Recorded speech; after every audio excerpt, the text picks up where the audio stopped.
So the Lord be with you. And also with you. Let us pray. We give you thanks, most gracious God, for the beauty of earth and sky, the stars, the galaxies, the planets in their courses, for the richness of the mountains, the plains and rivers, for the songs of birds and the loveliness of flowers. We praise you for these good gifts and pray that we may safeguard them for posterity. Grant that we may continue to grow in our grateful enjoyment of your abundant creation, to the honor and glory of your name, now and forever. Amen. Amen. Without further ado, Charlie Walker. And as the applause fades, thank you. It's a pleasure to be with you tonight. Thank you. We were all invited to the Star Party, and it's a great thing that the church, the community does, and the newcomers group puts together. Thank you, Kathy Robinson. And it's my great pleasure to be asked and to be able to say a few words. I'm going to talk about more than just my experiences. And oh, by the way, I want to make sure my stage manager, who is Mrs. Walker, will make sure that we allow time for Q&A. So if you promise to think up the best questions you can, if you don't already have them in mind, then I promise to make up the best answers I can. But I really wanted to start out with noting the season that we're in. This month of December, the Christmas season, a season of various holiday celebrations, and astronomically, some significant events take place this month. We all know that the winter solstice, that is the shortest day of the year, happens within a couple of days from now. It's like 2 in the morning on Saturday, the 22nd, the winter solstice. And that is, of course, no physics lesson here, but we'll say the sun is over the Tropic of Capricorn at that time, which is its most southerly motion in the sky from our fixed perspective here on the Earth's surface. And it's the time, of course, as we all know as drivers, when the sun is always in your eyes when you're driving because it's so low during the day. So the winter solstice starts, is this within a couple of 3 days. But there are other stellar happenings too, and perhaps get a chance to talk to the amateurs when we get to, when we finish up here and go out and look at the scopes. They can talk about some of these other happenings. For instance, you may have heard, maybe some of you even stepped outside and tried to see some of the Geminid meteors about a week ago. The Geminid meteor shower took place, one of well more than a dozen, something like 17 named and pretty pronounced showers of meteors, really dust, sand grains from leftover comets whose trails we go through, we in the Earth circle through as the Earth circles the sun during the year's time. And this shower, I stepped outside at 3 in the morning and the moon was out, so you couldn't see the dimmer ones, but I did see a couple of fireballs, and it's known for its rather bright and slow moving, very bright meteors burning up in the atmosphere. But if you missed it, don't feel sad, not too sad. It happens every year. But you don't have to wait another year because there are plenty of others, including one that happens this weekend called the Ursids. And again, with these meteors after midnight, it's best to see them after midnight shooting through the sky. And there may be as many as 1 minute in the Ursid shower, and to see them just generally overhead. No telescope needed because they'll shoot around the sky almost from any given direction. So the meteor shower, there's a couple of meteor showers that happen this time of year, but historically, December is also a month of some note in human space flight because 52 years ago, literally this week, 52 years ago, in fact, today, 52 years ago, the last human mission to the only other planet that we humans have gone to, not a planet, my error, moon of a planet, is our moon. Moon will be arriving tonight, something like 10 o'clock, so later we're going to be here. But the last time we humans went to the moon, set foot on the moon, was literally 52 years ago this week. And Apollo 17 was the mission number. They literally landed on this date in the South Pacific 52 years ago, returning safely from that excursion. Now, of course, here we are coming up on a very significant day in our calendar because we celebrate the birth of Jesus in another week's time, 6 days' time from now. And astronomically speaking, I bring it up because I want to spend a little bit of time talking about what we all were raised to be attentive to be thoughtful about, to find great wonder around, which is the Star of Bethlehem or the Christmas star. And there has been much cogitation by thinking professionals and amateurs alike, in addition, of course, theologians, as to, well, what exactly was that? Was that something truly recognizable from the laws, rules, and concepts that we have come up with in a secular fashion over the last 2,000 years? Or was it literally and truly a miracle? Well, the cogitation continues, but I've delved into it out of curiosity over the years, of course.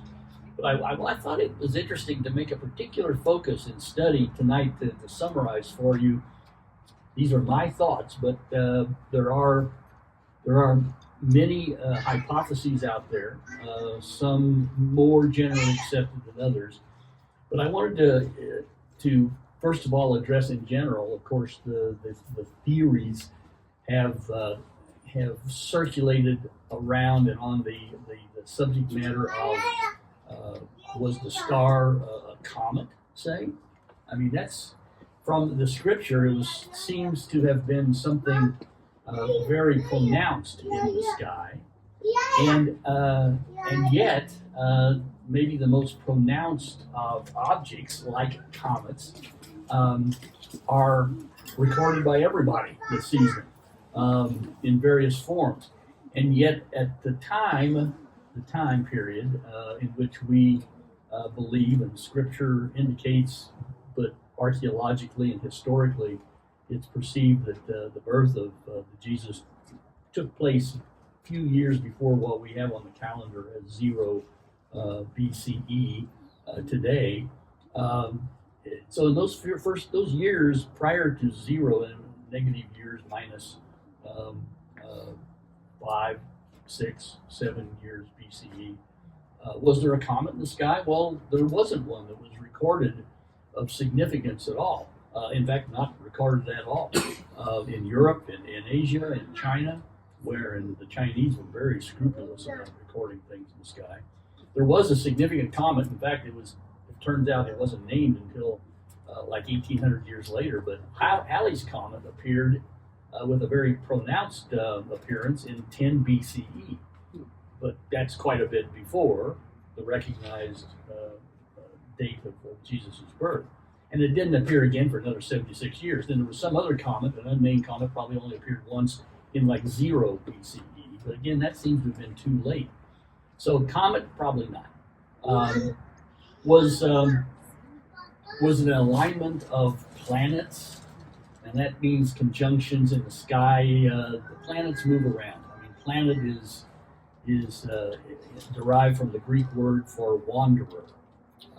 As they move around the sky, those observing the sky for the millennium going past have known that, well, those lights are different than the ones that seem to be permanent up there and just move in patterns collected together, constellations, asterisms, through the sky. planets seem to be different, but some of them do gather, move together and then apart again in their motions as their orbital motions appear to us, and also on a moving object in a solar system of planets. So there are things called conjunctions that take place, and those could be tracked back in time because with computers today, it's easy to calculate the orbits of the planets and retrograde the calculations to see when they were in the sky at what location when. Well, possibly, but they came and went in the sky, and astrologers, now there were no quote unquote astronomers per se 2,000 years ago and before. The stars were seen to be objects created by God or the gods, and were there for, well, our adoration, but also they were probably signs. And so astrologers were those that studied the skies and tended to put meaning on patterns and motions out there. So the magi that we read about in Scripture, Matthew and Luke, were not kings, which has been an easy translation over time, but were almost certainly astrologers. And so they were aware of all the motions of the planets, and a couple of planets getting together every so often, not such a big deal to them. But it looks to me like, in looking at the calculated positions in the sky, if we take into account another interesting circumstance, which is the constellations were known and named at the time, and the ancient Hebrews, in fact, considered Pisces,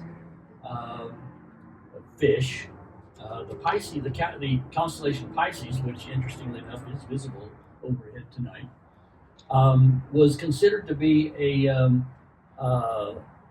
constellation, a collection of stars friendly to the Jews.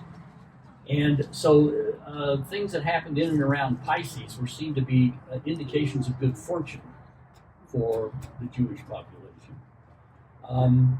And interestingly enough, then, all these things in cogitation, well, also let me mention in the time frame, the scriptures also, of course, mention Matthew mentions Herod and Herod's involvement in this event. Herod is historically known to have then died about 4, maybe late 5 or 4 BCE, year 4 BCE. So, since he's mentioned, it has to happen, the birth and the Magi had to come through before 4 BCE, it would seem obvious. So taking all those things into consideration, it is a fact that there was a triple conjunction of planets, Jupiter and Saturn. And we're going to see Jupiter is visible overhead tonight, and so is Saturn, as a matter of fact. A conjunction meaning a close motion in which they come close together. And I mean close, like they're, one of them, in fact, they were almost touching from the standpoint of the eye. And again, there were no telescopes back then, so all the observations were taken in, were accounted for, and were registered by just the scope of the view that the human eye has. There were 3 conjunctions in the year, in the year 7 BCE. And interestingly enough, all 3 of those conjunctions took place in the constellation Pisces. It's almost certain, in my mind, and for some sources I've read, that the astrologers at the time, anywhere around the world, astrologers in the Middle East certainly, had to have taken note of this. And seeing 3 triple conjunctions in 1 year's time, it would seem to indicate something significant. We might even cogitate that was the year that we characterize, or we look to as the year of his birth and of the nativity. Then, more interestingly, to adding interest to interest, a year later, there was a grouping or a mass conjunction of Mars, Jupiter, and Saturn in that one next year, year 6 BCE, again in the constellation Pisces. I suspect the astrologers took some note of that again. And then stacking on top of that, the fact that a year later, in early 5 BCE, the moon passed close by Jupiter, bright old Jupiter, and the brighter moon. Most noticeably passed by close to Jupiter, also in the constellation Pisces. So the Magi, the astrologers at the time, I suspect, and the sources I've read, took note that almost certainly there was interest in this 3-year period of interesting, even more interesting incidences in the sky. And it's one author that I read suspicion that, okay, with this third occurrence in 5 BCE, maybe 3 magi in Persia to the east of Jerusalem, of Palestine, decided to get on their camels and go look for something interesting farther west. And now Baghdad, Persia is like 900 miles from Jerusalem. So it would take like five weeks or so by camel to get there. And in that period of time, after 5 weeks' time after this last mass planet conjunction, it's noted that there was a new star in the sky. Not a supernova, not an exploding star that leaves behind debris that we see millennium later. And that's why we don't believe it was a supernova that might have been the star. But it's suspicion that there was, in fact, a brightening of one star called a nova. It's just when a star flares up but doesn't explode, and then it shrinks back to its normal size and brightness in a few days or weeks' time. There was a brightening of a star at the edge of the constellation. Audience participation. Pisces. In like February and March of 5 BCE. And again, noting that Herod historically seems to have expired like about a year later. It gives time for all of his machinations to have taken place before his departure from this realm. And so I look forward to talking to the astronomers out there tonight, the amateur astronomers, because Pisces in the sky tonight. This particular star is known. The one that flared up at the time as a nova is known to us. I mean, it's still there. You can see it. It's dim. It's not quite a visible in a really dark sky. If you got good eyes, you could see it with your own eye. But they should be able to point out to us Theta Aurigae or Aquila, because the next constellation over is Aquila. And this one star is most associated with Aquila, but it's right on the edge of Pisces as well. Theta Aquila. And so I'm looking forward to taking a look at it, eyeballing it through the telescopes tonight. So how much of this drew you into space? How much of this did... Just the whole story you're talking about, which is just you being a scientist and an engineer. What made you want to go up? What made me want to go up? Well, you're getting way ahead of yourself, Ron. Sorry. You'll get there. Yeah. Q&A. This might be audience participation with what they want to hear. I know. Well, it's propitious that he brings it up at this point because I'm about to transition to. Okay, I'm sorry. Before you transition. And actually, we have the late arrivals. Let me say Q&A questions later at the end of the save your questions. You've got some good ones, I know. I wanted to turn though to the more recent and personal perspective, but this is really personal from the standpoint of all of us because I wanted to reflect for a few moments on what has happened in terms of human space flight in this period of time, Christmas season. For instance, when was Christmas first celebrated in space by human beings? Well, it turns out we were probably all of us were aware and attentive at the time.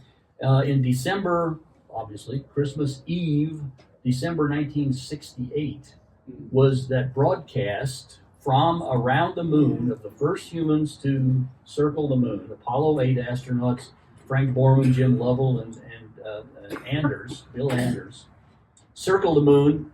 Among other things, they took that picture that was on the cover of Life magazine, Time magazine, all the other magazines, like a week later, and still appears the blue Earth arising over the desolate edge or horizon of the moon.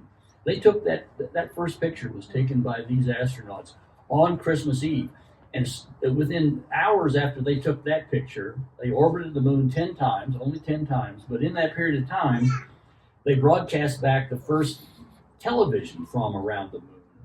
And it was carried by all the networks. Yeah, we can count on 3 fingers, right, back in 1968.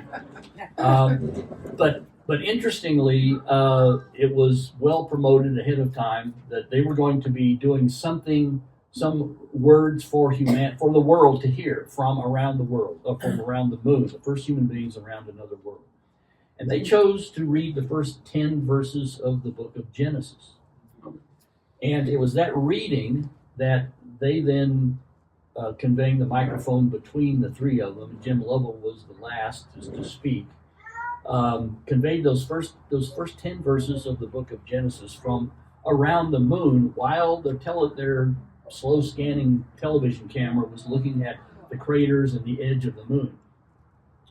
And I vividly remember seeing this and being awed by that, as crude a video as it was at the time. Of course, it was the best we could do, and it was good enough.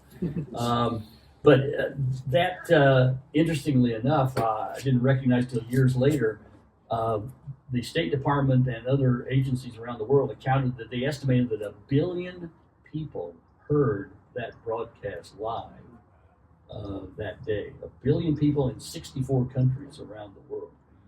The first humans to celebrate a Christmas in space and around another world. Christmas has been celebrated in space since that time. Let me mention one other thing, though, with regard to Apollo 8. I don't know how many people remember this. I took note of it at the time and remember how angry I was at this expression. Being the country that we live in, people are allowed all kinds of opinions. And there was a woman by the name of Madeline Murray O'Hare who organized the American Atheists. And she and her son got an attorney to sue the U.S. government over allowing our astronauts to read from this book of Genesis over with public money from space. 3 different courts heard her, and 3 different courts rejected it as nonsense. So just to make that note, remind us all of that. The First Amendment is good, and so is Scripture from space. And let me just also note that, again on the Christmas theme, that this Apollo 8 mission, they left the moon, very dramatic, because the rocket engine that slowed them down to put them in orbit around the moon had to fire up one more time to bring them home. And there was quite a bit of tension. This had never been done that far away in this fashion before. So the first time ever, and there was only one rocket engine, and if it didn't work, those guys would still be orbiting the moon today. It did work, but they were in radio silence when the rocket engines fired, and so nobody on Earth knew that they were successfully on their way home until the spaceship came from around the backside of the moon. Radio signals came to Earth, to Mission Control in Houston, and the first words from Commander Borman were, "Houston, please be informed that there is a Santa Claus." We're on our way home. 5 years later, there were 3 astronauts on the first American space station called Skylab, and they celebrated the second Christmas in space of Americans in space. They were photographing, among other scientific things that they did during a 3-month period of time up there.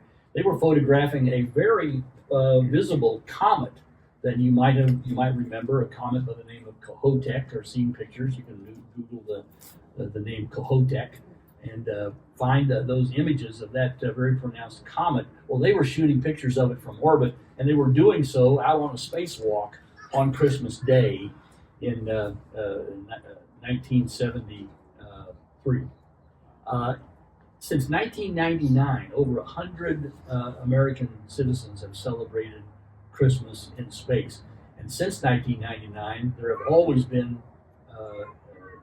human beings, Americans and others, in space on board the American space station, as well as occasionally other spaceships like the space shuttle.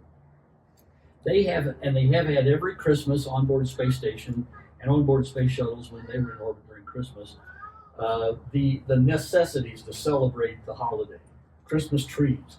On board Skylab during that first Christmas in that first American space station back in the early 70s, they made a Christmas tree. There are photographs. You can see there are photographs where they made a Christmas tree up of food containers, food cans. Now, the food came in little cans and plastic bottles, and they stacked them all together into limbs and branches, and there's a Christmas tree floating inside that big space station. Christmas trees go up, and Christmas gifts go up, and special food is there for the astronauts in space from back in those years as well as even today. And I'm sure there'll be some news reports about how these 7 individuals on board the International Space Station this week will be celebrating Christmas. And then there might even be some news in another week's time or two, whenever Orthodox Christmas is this year. I don't know what the Julian calendar says, but the Russian cosmonauts celebrate as well their Orthodox Christmas. I will note that the variety of food has gotten a lot better over the years. And just to make note that there was the space shuttle hasn't been flying now. The last missions were flown in 2011. But sometime a few years before that, on one space shuttle mission, which flew during Christmas time, the crew opened up their food containers and drawers and found that they were supplied with a Christmas meal of duck foie gras, to be served and eaten on Mexican flour tortillas, cassoulet, and spiced pork with lentils. So some interesting meals in space as well during the holidays. And I want to mention, I don't think we have any of our Bet Simca friends here tonight with us, but for everybody's interest, I think, to me, interesting, because the gentleman that celebrated the first Hanukkah celebration in space, he did so on his second flight to space.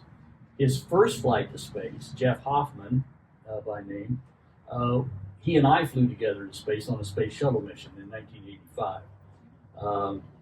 But Jeff was in space in 1993 in December, the middle of December, and Hanukkah was like the 13th of December that year. And Jeff had with him a menorah.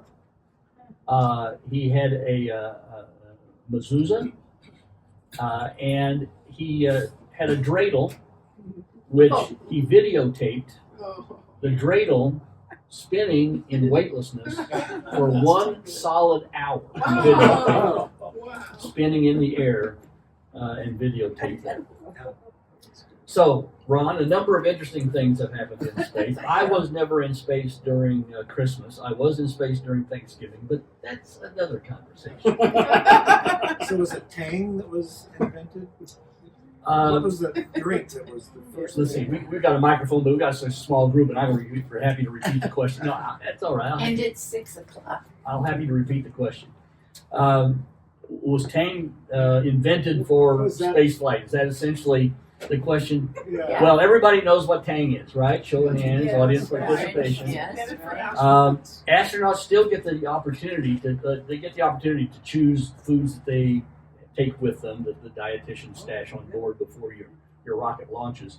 And Tang is one of the options as a powdered drink to take with you.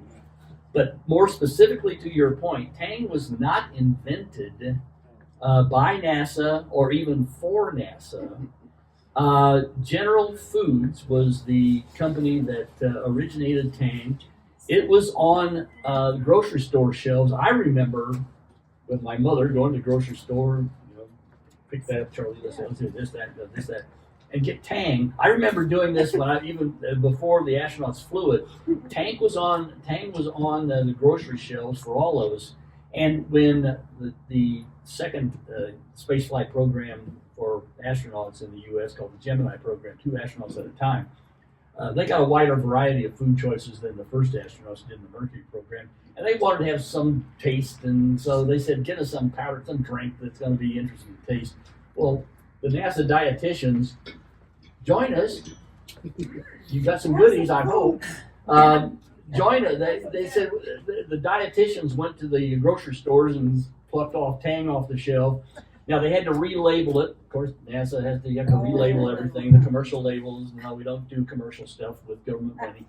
So General Foods picked up on, the astronauts are going to take our product to space. The geniuses in marketing at General Foods created those commercials that were all saying, the drink of astronauts. And I think everybody presumed, well, NASA invented this like they did the spaceships. No, it was just good marketing. How about Question, another question. There was another Yeah, one back- because we're Yes, sir. Yeah, my question is, since everything that you mentioned that was almost coincidental, Careful, Susan. Careful, Susan. Corey, Okay. go ahead. you come to me now. I'll come to you. Okay. Since everything was coincidental related to the things you were talking about, Pisces, is that why there's the fish symbol for Christ you see all over the place? Oh wow! What a good question. That was not a part of my study. We'll have to have Bible study may have to include that as that Dominic may have. No. It's not. It's not to my knowledge. The ichthus, the sort of Christian symbol of the fish, was a kind of an invention of early Christians to identify one another during the persecutions of the Romans. But as far as I know, there was no. It's connected to the Latin word, the ichthus word, that they sort of. I don't remember exactly what the connection is, but it's connected to. It was a way for them to sort of identify other Christians, and so In secret. in secret, right? Yeah, That was the so idea. they So didn't know. it's not related to Pisces as far as I know. It has a different origin. So But how interesting. yeah, but that is interesting. Anybody else a question? No question. Oh, I can't believe that. Ron's original question. I have a question for you. Oh, This is not related to space Questions flight, on right? anything else? Yes. I have a Except question for politics. We're not going to talk politics. So I was recently, a year or so ago, I was out near Great Basin National Park, and in eastern Nevada, and it was just spectacular. I mean, it was incredible. It was one of those places where you can see the galactic disk of the Milky Way, and incredible. And I was just curious, in your experience, what do you find? Let's say maybe the lower 48 to limit things. Where do you think are the best places for stargazing in the country, especially with the naked eye? I'm just kind of curious. rice candy. Yeah, well, some of the national parks, you found one there in the basin. There are communities around the country, and we should ask the amateur astronomers here. They can probably identify a few off the top of their heads. Dark sky communities and areas, not only in national parks and national forests, but literally habitations, towns that up in Idaho, Montana, Wyoming, that do glory in having dark skies and turn off the lights, the commercial lights anyway, at night, early in the evening, to allow people to have that unimpeded perspective on the God's glory in the skies. Myself, gosh, high mountain peaks. You not only want to get away from lights, but it's also best to get away from as much air as you can. And I highly encourage no promotion other than just personal awareness of what UA is doing up on Mount Lemmon. There are many telescopes up there, but they also have a public program on the University of Arizona does at their Sky Center. Look up UA Sky Center keywords, and yeah, it costs a few shekels to have them entertain you for an evening up there. But they have a 32-inch telescope up there, which is for years, for a decade or more, it was the largest publicly accessible telescope in the country. And I think it's now number 2. Somebody's got a 34, 36 inch or somewhere else in the country. I can't remember where.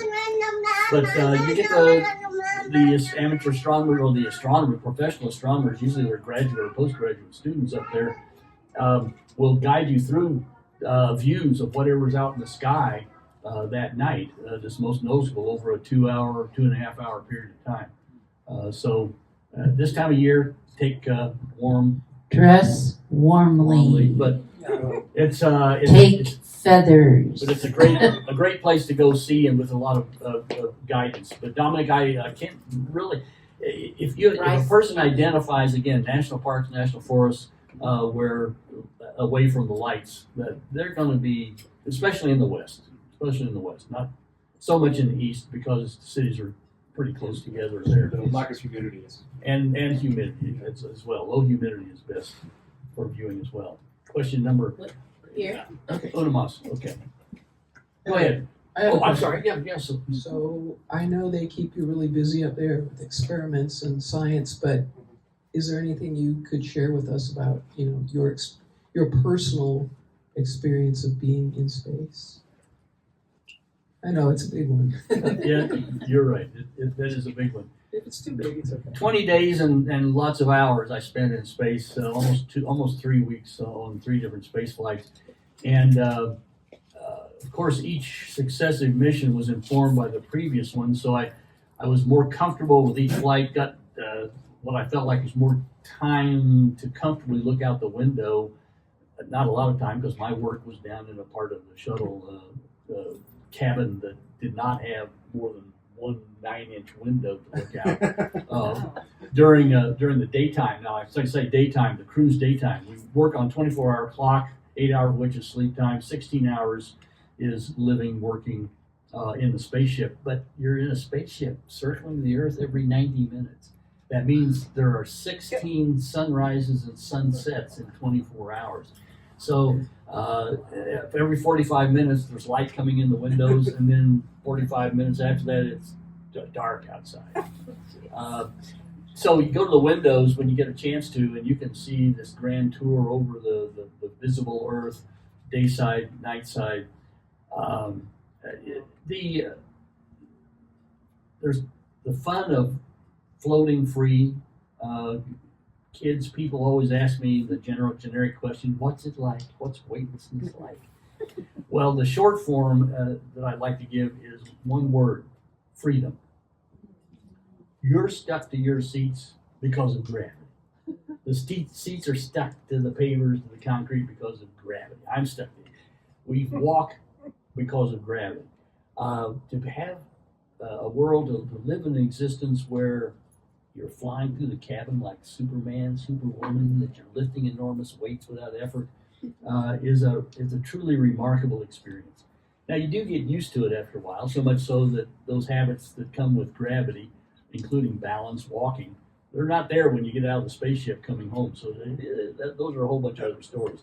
But those things are remarkable in human experiences, but physical experiences. But looking out the window at this blessed Earth of ours with your own eyes, I tell people too that view of the Earth is almost undescribable. And many astronauts have said that in that way. It's almost indescribable. And the question often comes back, well, yeah, but we got 4 or 5K cameras today. I mean, don't they take great pictures?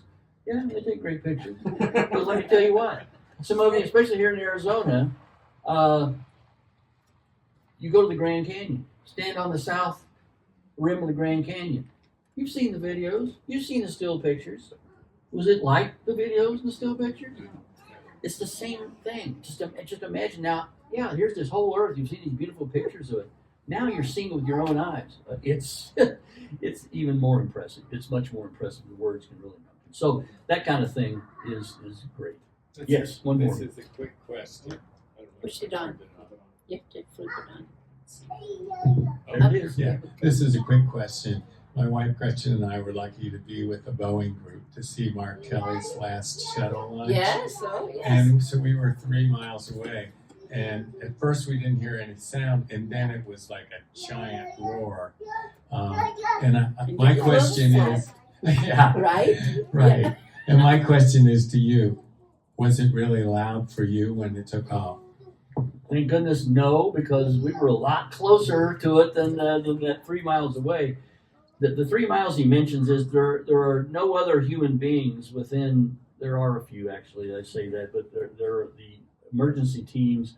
There are like 5 of them, and they are in a bunker buried underground, and so they're within 3 miles. But everybody else is at least 3 miles away for a reason, and the primary reason is the fact that it's 4 million pounds of high explosive that's supposedly going off. And thank God it has gone off in a controlled fashion every time, leaving the launch pad. But there's that noise too. And even where you are, the closest family, friends, or launch controllers 3 miles away, it can get up to 120 decibels in that tremendous roar for a few seconds period of time as the shuttle climbs out toward space. On board, we are inside of a well-insulated spaceship, not only insulated for sound, but temperatures out there, extreme temperatures. But also we're inside suits and helmets that are very heavily insulated. So inside the cabin of that insulated spaceship, outside of our helmets, if we took our helmets off during the launch, there would be more noise than in the mosh pit at a Whitesnake concert, but not a lot more. But some, it would be like 170 decibels, and so there would be ear damage if you didn't have the helmets on.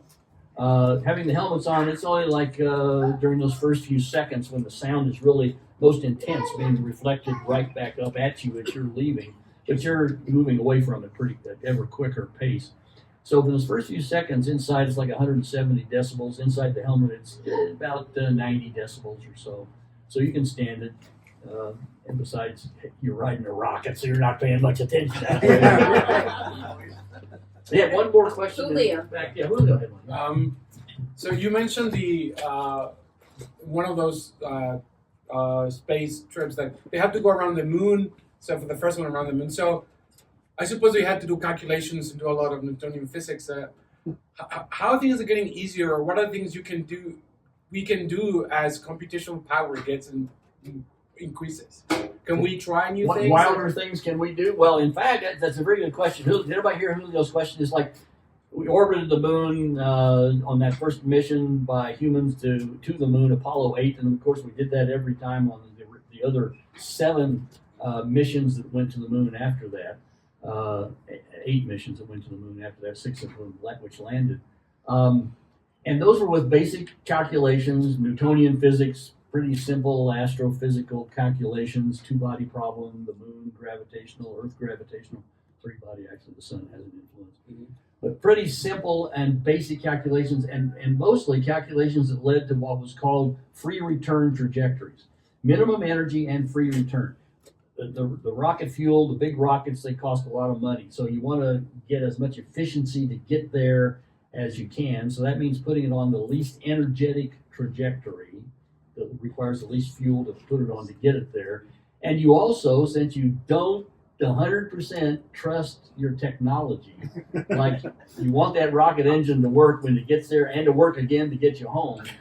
But in case, and interestingly enough, this was proven to be the right decision to calculate a trajectory that was minimum energy to get there, but also was a trajectory that could swing around the moon without additional rocket propellant and get slung back on a trajectory that would rendezvous with the Earth, so that you could get back home in case there was a problem on the way to the moon. Exercise for students.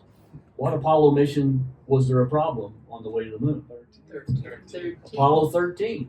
Well, they could not land on the moon, which they intended to, and they had to use that free return trajectory, just let themselves swing around the moon and head back to the Earth on that free return trajectory. Thank goodness it saved their lives. So they did that. But to finish answering your question, Julio, the next human missions to the moon from this country and with Europe partners, Japanese partners, Canadian partners is going to be called Project Artemis.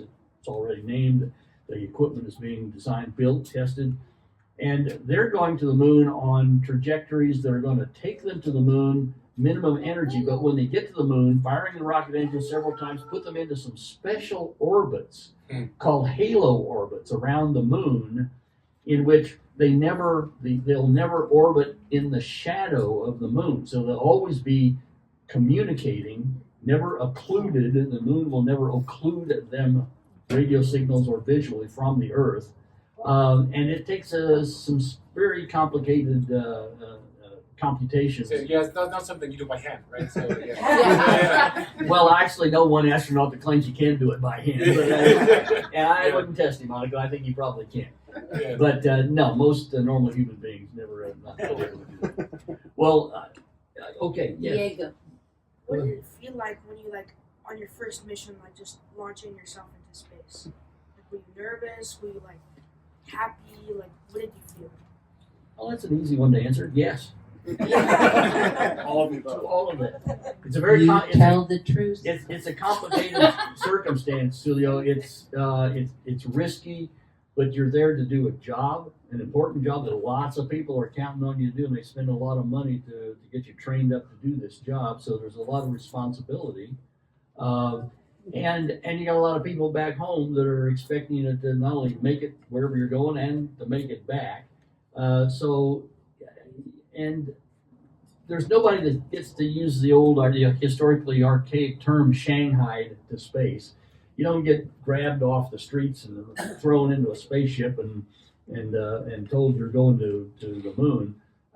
You volunteered for this job. Sure, you're paid to do it. It's not a no-pay volunteer thing, but you volunteered, and you've spent lots of years training and preparing for it. So you're very happy it's happening. You're ecstatic it's happening.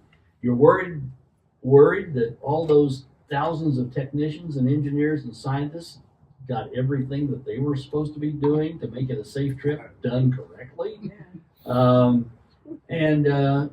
yeah, lots of emotion, both happy and nervous and a little fearful. Yeah. I tell people, when they ask me, were you afraid? Well, I'll say yeah, but I put it that way because you have yet to learn this, I think, but the first time you get behind an automobile steering wheel by yourself, I suspect you'll be a little nervous.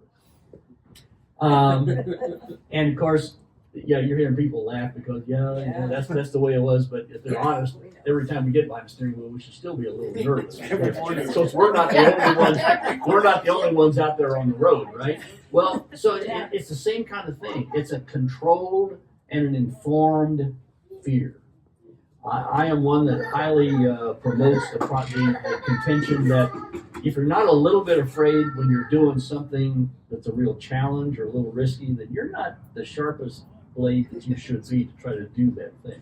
So fear makes you, controlled fear, informed fear makes you really ready. The adrenaline's going, your thinking's as sharp as it can be, sharper than it would be if you're still half asleep, that kind of thing. So yeah, I was a little afraid, but it was a control.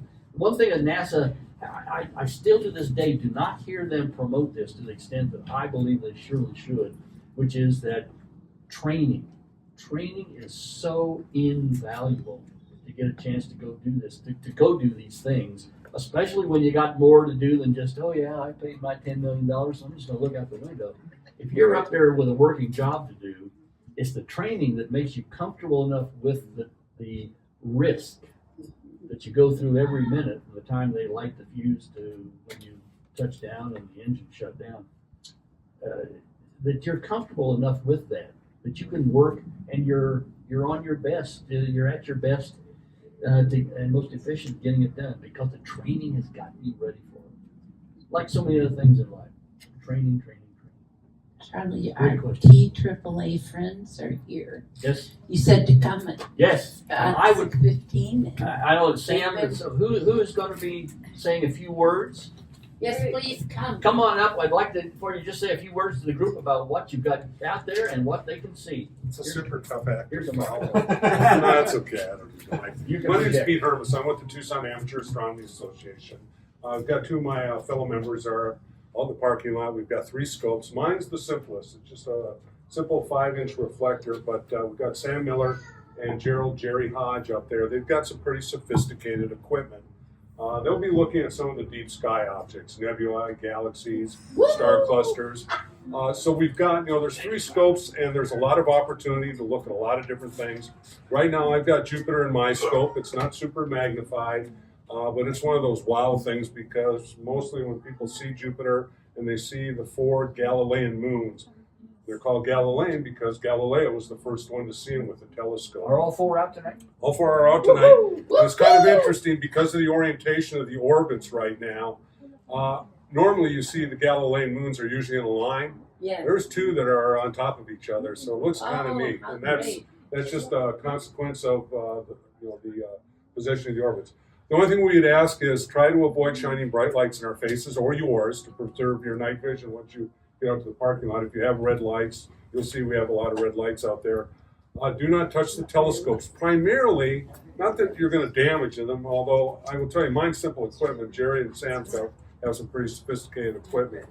But it's more so if you touch them, you'll probably knock the telescope off the object that's looking at it, because we've got them pretty much in the center of our eyepieces. But I would encourage you, it's a small group, take your time, let your eye get adjusted. You're going to see some projected images. Well, this is great. Yeah. So, are there any basic questions? Otherwise, I think we're just about, I'm all set up. I'm pretty sure Jerry is by now. Sam was having a few technical difficulties.